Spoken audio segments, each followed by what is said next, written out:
is possible to get way too many cooks in the kitchen and end up with a fucking huge problem on your hands. And we did. And you did. I think there are Afghans in this country right now that shouldn't be. Yeah. I think there were, there was a lot of people like kids at a soccer game rushing to the ball. Now, I will say that one of the things that we did, we stepped back and we asked ourselves, because I didn't want to even be involved in this at all. But the one thing that kept coming up from guys that were forward was we don't know who these people are holding up certificates, right? But we do, we did. And the thing that we landed on was, okay, if we can guide highly, because think about it. I mean, some of these individuals, if they're rolled up, this is a major problem. Like, this is a national security level problem. I mean, the number of operators they know, the TTPs, the propensity for them to be turned. I mean, like, just on so many different levels, if we could play a role in the way we were thinking about it, and even in some cases we're told by some governmental leaders was, they've called you guys, you have them manifested. If you can just keep it warm until we take them, that was kind of the way we were coming at it. This was not by any means a neo solution. This was an interim stopgap, kind of soft for life, jumping in the fray to be relevant and hold the line until the cavalry comes. That never happened. Right. And so what ended up happening was, and then how do you hang up the fucking phone on a commando and his family who are in a 4-foot shit trench, while the wife's being beat to death? How do you even and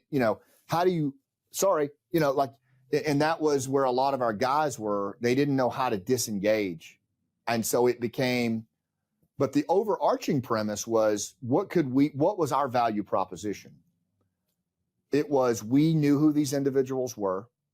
We knew where they were, and they trusted us. And so we could present them responsibly, right place, right time, for an effective pull through. And that was our operating parameter. A lot of groups didn't operate that way. It was mad rush. But, that's the one thing I look back on and, I'm grateful for. However, I'm sure we contributed to the chaos. There's no way we didn't. But the one other thing, Andy, that I would throw out is, since that's happened, right? Since that event, you've had veterans groups, the same network lights up for Ukraine, and they're doing versions of foreign internal defense inside the country. The fires in West Maui, the hurricane, what is it? Helene, North Carolina. In Western North Carolina. Same thing.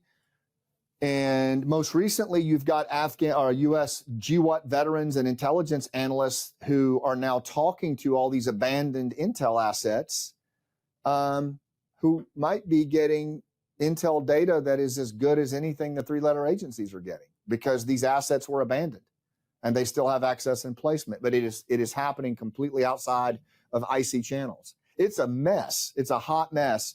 And I don't know how we even begin to start to clean it up. But there is a lot of second and third order fallout. Yeah, it's interesting you brought up Ukraine. I was going to ask you, whether it's Ukraine or Gaza or Syria, if you're seeing echoes of behavior that led to what happened in Afghanistan. And I think it's probably safe to say that there are echoes of it probably in each of those areas. I worry about this precedent being set of the individuals. I mean, you and I were, this is the way I view it. In my opinion, you and I were very lucky that we got to wear the flag of our nation professionally, right? But I also feel like we rented it because I had to give it back at some time, just like my Trident, right? I earned my Trident, but at some point in time, I have to hang my uniform up and I have to pass it on to the next generation.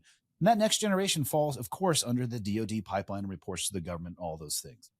It doesn't get rid of the ridiculous amount of money they spent on me, training me, the experience I have, my desire to want to get involved, my desire to do the right thing, even at great personal consequence sometimes. But what precedent does it set when you have people who, it's not that they're less patriotic, but you're no longer wearing officially the flag of your country, and you're over in Ukraine, and like you said, you're basically doing the role of an SFODA. You're doing by, with, and through. You're doing FID, foreign internal defense, for the listeners. I worry about that.